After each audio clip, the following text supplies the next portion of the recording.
Swami Maharaj Srila Prabhupada ki jai. Ananta Koti Vaishnava Vrinda ki jai. Vibhiti Vamaracharya Srila Prabhupada ki jai. Namacharya Srila Haridas Thakur ki jai.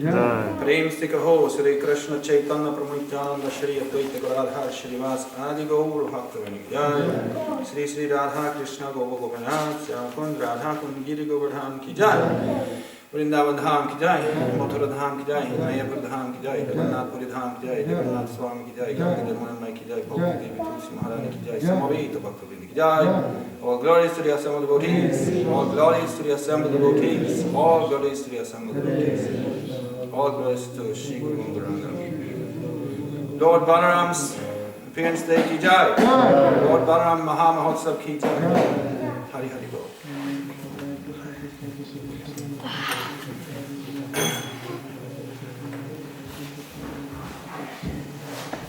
So today is the appearance day of Lord Baldev. Oh, both speakers are right behind me here. That's very far out. Okay. And I thought, since it's a bit of a technical matter, how Lord Balarama appeared, I will read from the chapter 2. So the chant.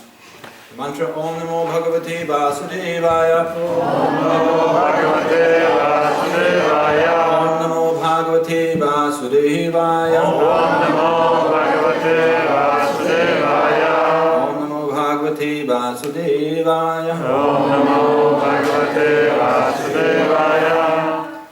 So I thought of reading a little bit from chapter 65 of Lord Balarama visits Vrindavan, but before that is about his appearance, which is from the second chapter of Krishna book. I thought I could read that, which is very interesting. And if there's any comments or questions along the way, you can just raise your hand or something. There's some new ones today. Yeah, but I already decided that this is going to be the matter. It's a bit technical, but okay, we can. So the thing is that Krishna and Balaram is the Supreme Personality of Godhead, like appearing as two brothers. Lord Balaram being the first expansion of Lord Krishna, even though he did appear in this incarnation as his elder brother. Technically, Lord Krishna is the origin of Lord Balaram. But his appearance is being described here, and it's a bit technical, so let's read it. So pay attention. This is from prayers by the demigods for Lord Krishna in the womb. chapter 2. And this is Srila Prabhupada's summary of Srimad Bhagavatam. Maybe that's what first. Okay. When Devaki became pregnant for the 7th time, Krishna was the 8th pregnancy, but the 7th time, a plenary expansion of Krishna, known as Ananta, appeared within her womb. So we know that Ananta Shesh is another form of Baldev. Also, the snake in which Vishnu is resting is also Baldev. Devaki was overwhelmed with both jubilation and lamentation. She was joyful, for she could understand that Lord Vishnu had taken shelter within her womb. But at the same time, she was sorry that as soon as her child would come out, Kans would kill him. So the setting is that Vasudeva and Devaki, they are imprisoned in the cell of the evil king Kans, who was a demoniac king, who was one of the reasons for Krishna's coming, namely to kill this king. So, but Kans, he got to know from Narad Muni, who wanted to speed up the plan of Krishna, that Krishna would appear as the 8th child of Devaki, but Kans, he thought, better kill them all, just to be safe. So he did. But there was, of course, also a higher divine plan behind that. It's not like just, it haphazardly happened, so that Devaki's all sons were killed for no reason. There's a Leela behind all this, which you could talk about for another hour, I guess. But the 7th was Lord Balarama. And she was joyful because because Lord Vishnu had taken shelter within her womb, and then also she was very sad because she knew that Kansa would kill him. At that time, reading on, the Supreme Personality of Godhead Krishna, being compassionate upon the Jadus, which is the family in which Krishna appeared 5,000 years ago, called the Jadus, who were fearful due to the atrocities committed by Kans, ordered by the appearance of Yogamaya. He ordered the appearance of Yogamaya, his internal potency. Krishna is the Lord of the universe, but he especially is the Lord of the Jadu dynasty. And Yogamaya is the main potency of the Lord, so Krishna is called the source of all energies. And anybody knows a verse describing that? It's a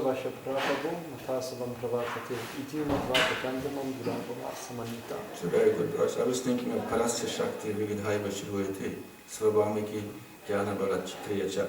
That from that Lord, all kinds of energy is emanating. And as Prabhupada also says, that all his energies are actually one. Actually, there's only one energy, but for our understanding, we divide it up in various names. Because you will read in the Bhagavatam, you will see sometimes Yogamaya is being used about Mahamaya. And sometimes the names are a little bit interchanged. So it's a question. It's actually a question of how the energy works. It's one energy, Krishna and his energy. Actually, the first personification of his energy is Radharani. So that's his energy. But that takes shape when the living entity wants to enjoy without the Lord. When we want to take the Lord's position, that means we want to imitate Krishna in enjoying the female form. Then the female form takes the shape of Durga Devi and becomes material nature. That is so there is only one energy, Radharani.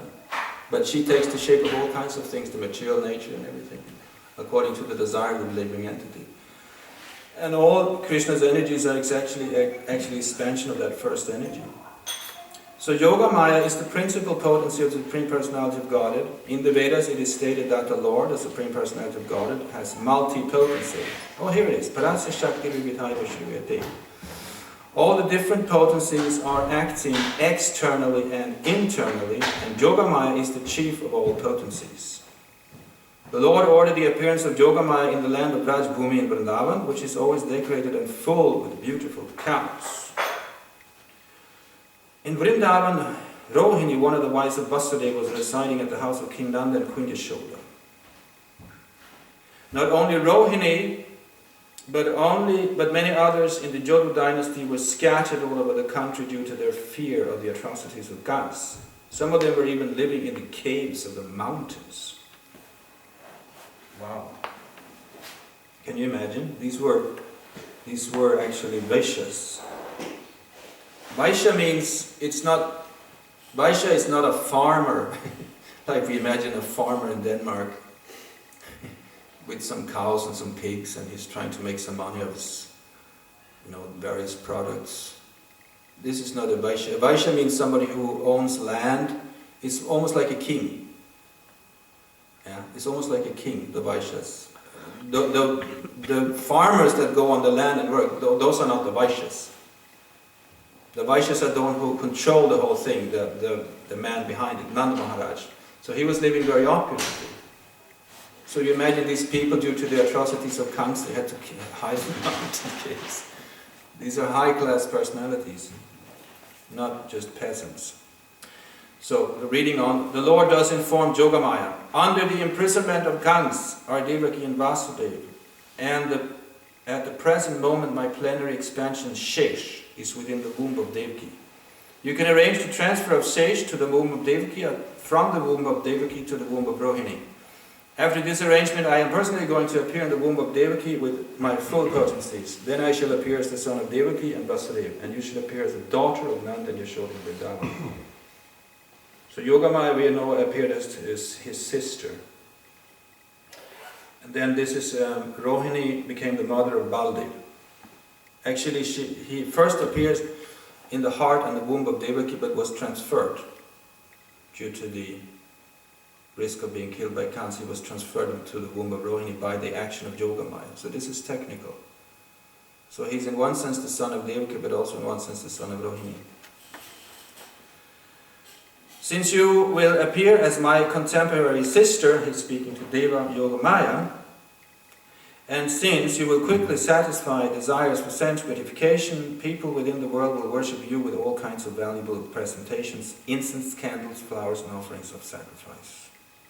People who are after materialistic perfection will worship you under the different names, forms of your expansions, which will be named Durga, Bhadrakali, Vijaya, Vaishnavi, Kumuda, Chandrika, Krishna, Madhavi, Kanyaka, Maya, Narayani, Ishani, Sharada, and Ambika. Something wrong? Here's more. Yeah, because the speakers are right Give here. feedback. Yeah, it's a very strange arrangement. You can try and turn it up until it squeaks. More, more, more. More, more, more. Until it starts squeaking. Yeah, that's it. So these are names of... We know in India it's very common to worship Kali. Kali Puja.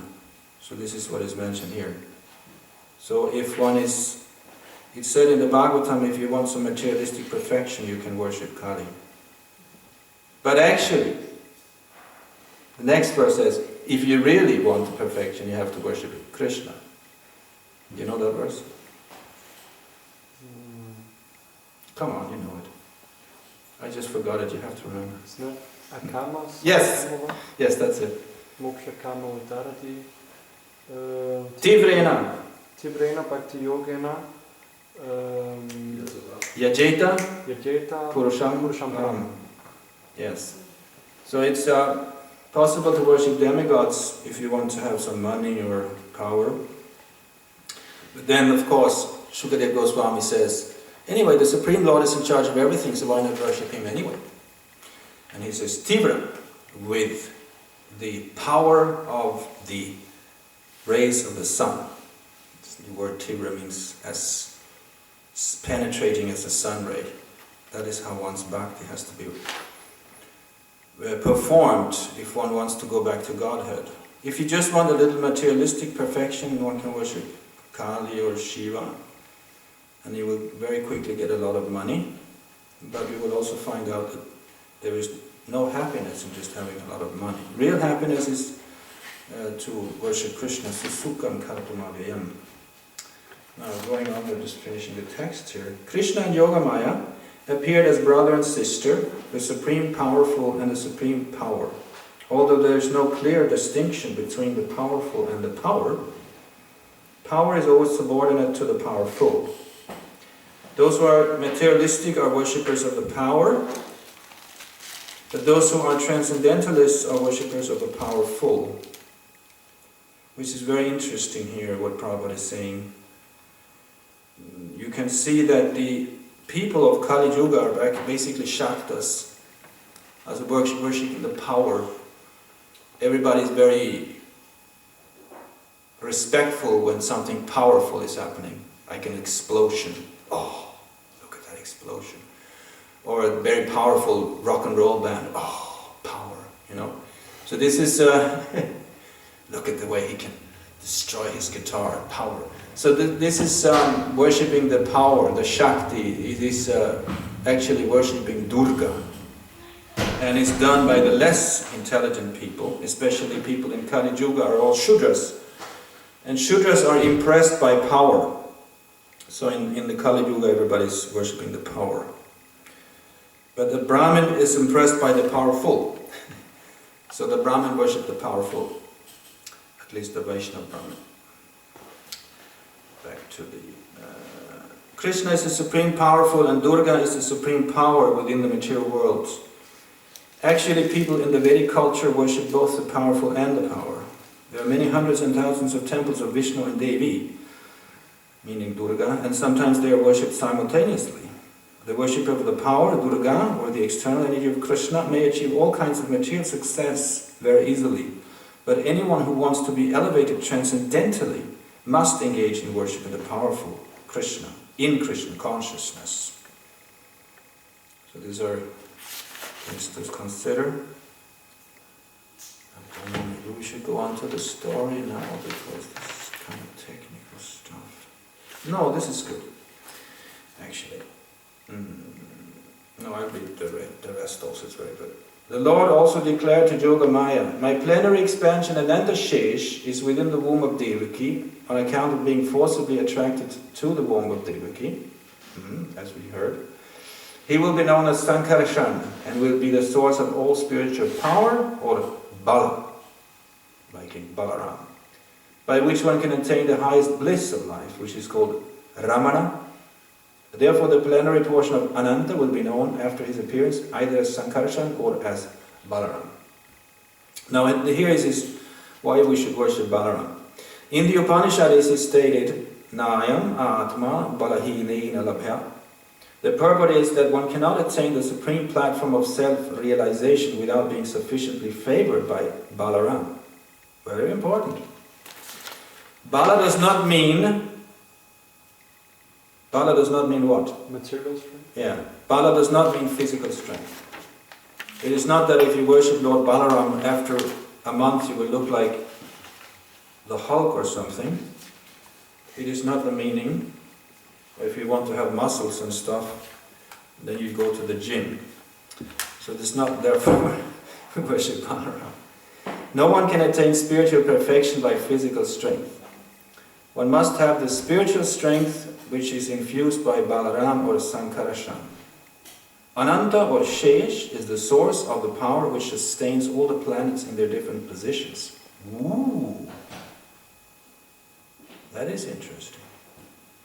Materially, this sustaining power is known as the law of gravitation, but actually it is a display of the potency of Sankarshan. Balaram or Sankarshan is the source of spiritual power, or the original spiritual master. Therefore, Lord Nityananda Pr, who is the incarnation of Balaram, is the original spiritual master. And the spiritual master is the representative Balaram, the form of the Supreme Personality of Godhead, who supplies spiritual strength. In the Chaitanya Charitamrita, it is confirmed that the spiritual master is the manifestation of the mercy of Krishna. So, he was transferred to the womb of Rohini, and then the people thought that Devaki's 7th pregnancy had been a miscarriage. Haha, no, it was not. Balaram took shelter of Rohini's womb, and he appeared as the son of Devaki and then appeared as the son of Rohini. That's why he's called what? Rohini Nanda. Yeah, that's the name of Lord Balarama. There was one Sankirtan devotee in Sweden with that name. Still is, I guess. And you still distribute them? Huh? Still distributing books. Very good. He's probably been very blessed by the strength of Lord Balarama to do that. Now we will read from the 65th chapter. I think it's going to be too long to read the whole thing, actually. Because what happens here is that Lord Balarama, he becomes anxious to see his father and mother in Vrindavan, so he went on a chariot to Vrindavan. And then there was a lot of talking, of course. They were asking each other about their health and like that. And then he was in the presence of Lord Balarama, the gopis, they started to speak about Krishna, because of course they could not think of anything but Krishna, even though Krishna had gone from Vrindavan. But when Balaram came back, they started to speak about Krishna. And it is very heart-rending, because they're saying, why are you talking about Krishna? He's just going away. We don't like him. But of course they were completely in love with him. They could not forget him, but they were angry because he had left them. So their love came out like that, in a certain angry tone. But they were talking like this, and what happened was, Lord Balaram, I read from here, this is very good. Lord Balaram, of course, could understand the ecstatic feelings of the gopis, and therefore he wanted to pacify them. He was expert in presenting an appeal, and thus, treating the gopis very respectfully, he began to narrate the story of Krishna so tactfully that the gopis became satisfied. To keep the gopis in Vrindavan satisfied, Lord Balaram stayed there continuously for 2 months, namely the months of Chaitra, which is in March and April, and Vaishakha, April-May. For those 2 months he kept himself among the gopis, and he passed every night with them in the forest of Vrindavan to satisfy the desire for conjugal love. Thus Balaram also enjoyed the rasa dance with the gopis during those 2 months. Since the season was springtime, the breeze on the bank of the Jamuna was blowing very mildly, carrying the aroma of different flowers, especially the flower known as Kaumudi. Moonlight filled the sky and spread everywhere. Moonlight filled the sky and spread everywhere, and thus the banks of the Jamuna appeared very bright and pleasing. And Lord Balaram enjoyed the company of the gopis there. Just imagine the Jamuna in the moonlight, huh? I once, in 1984, first time I was in India, Yamuna was still flowing. It was not a very big river, but it was big enough for us to bathe in it. But I think now it's not exactly manifest anymore. The Yamuna, is it? That was last year. Sorry? That was last year. It was still Yeah? Okay. So it's still there, the Yamuna. But at that time the Yamuna was a bigger river, 5,000 years ago. And you can just imagine in the moonlight and the nature, they're very, very pleasing. The demigod known as Varuna sent his daughter Varuni in the form of liquid honey oozing from the hollows of the trees. Because of this honey, the whole forest became aromatic, and the sweet aroma of the liquid honey. There's some honey there. Varuni captivated Balaramji. Balaramji and all the gopis became very much attracted by the taste of the Varuni, and all of them drank it together. While drinking this natural beverage, all the gopis chanted the glories of Lord Balaram, and Lord Balaram felt very happy, as if he had become intoxicated by drinking that Varuni beverage. His eyes rolled in a pleasing attitude.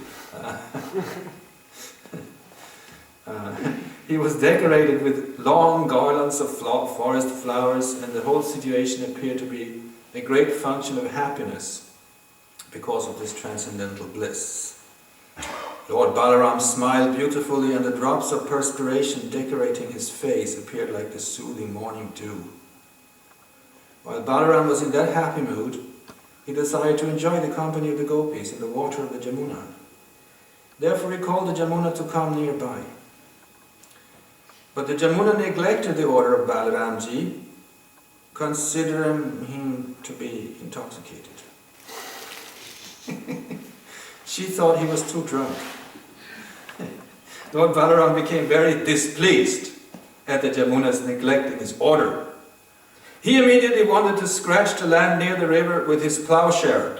Lord Balaram has two weapons, a plow and a club, from which he takes service when they are required. This time he wanted to bring the Jamuna by force, and he took the help of his plow. He wanted to punish the Jamuna because she did not come in obedience to his order. He addressed the Jamuna, "You wretched river, you did not care for my order. Now I shall teach you a lesson.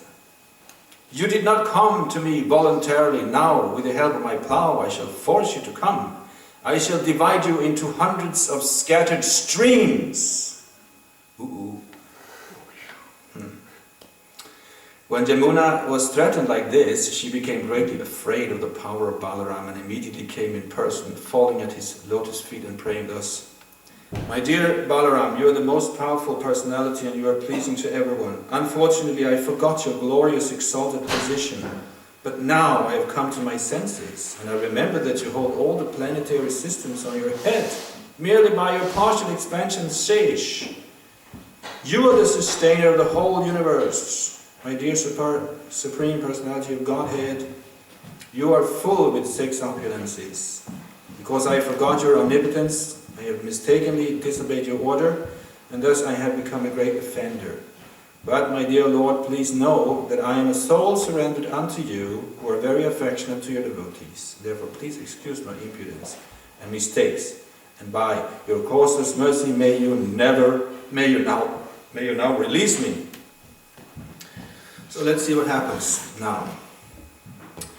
Upon displaying this submissive attitude, the Jamuna was forgiven, and when she came nearby, Lord Balaram enjoyed the pleasure of swimming in her waters along with the gopis in the same way that an elephant enjoys himself along with his many she-elephants.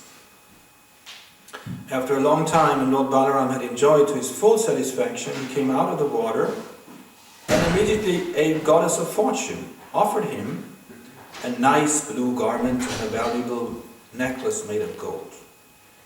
Lord Balaram usually has a blue garment. He is white.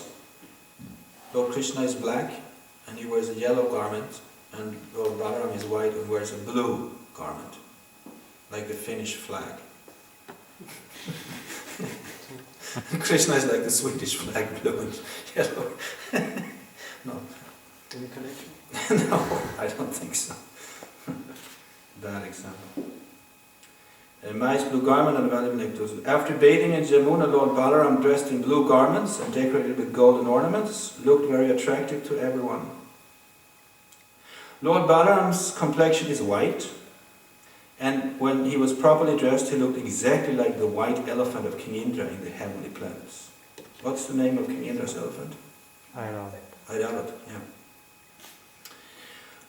The river Jamuna still has many small branches due to being scratched by the plowshare of Lord Balaram. And all these branches of the river Jamuna still glorify the omnipotence of Lord Balaram. Lord Balaram and the gopis enjoyed transcendental pastimes together every night for 2 months. And time passed so quickly that all those nights appeared to be only one night. In the presence of Lord Balaram, all the gopis and the other inhabitants of Vrindavan became as cheerful as they had been in the presence of both brothers, Lord Krishna and Lord Balaram. Thus end the Bhagavad purpose of the 65th chapter of Krishna, Lord Balaram. So that was one story. Any questions or comments?